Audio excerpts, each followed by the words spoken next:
boats every couple of months. I mean, really fantastic guy. And they use the Mercury engines and different engines in the back, no problem. They want to take that out. They want to make it all electric. He said, the problem is the boat is so heavy, it can't float.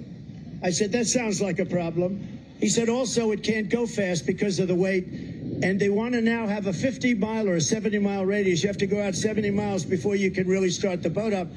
And you go out at 2 knots. That's essentially almost like 2 miles an hour.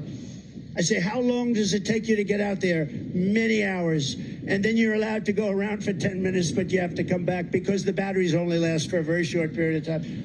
So I said, let me ask you a question. And he said, nobody ever asked this question. And it must be because of MIT, my relationship to MIT. Very smart. He goes, I say, what would happen if the boat sank from its weight and you're in the boat and you have this tremendously powerful battery and the battery's now underwater and there's a shark that's approximately 10 yards over there. By the way, a lot of shark attacks lately. Do you notice that? A lot of shark. I watched some guys justifying it today. Well, they weren't really that angry. They bit off the young lady's leg because of the fact that they were not hungry, but they misunderstood who she was.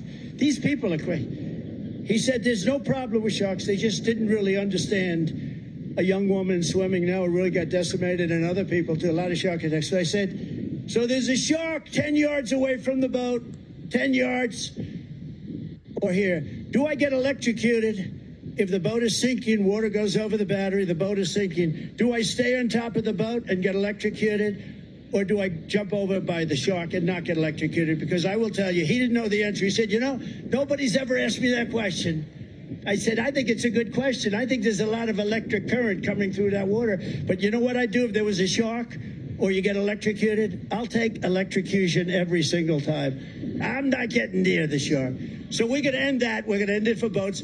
We're going to end it for trucks. The trucks on a tank of diesel fuel, a truck goes from New York, a big, beautiful Peterbilt or any one of these great companies.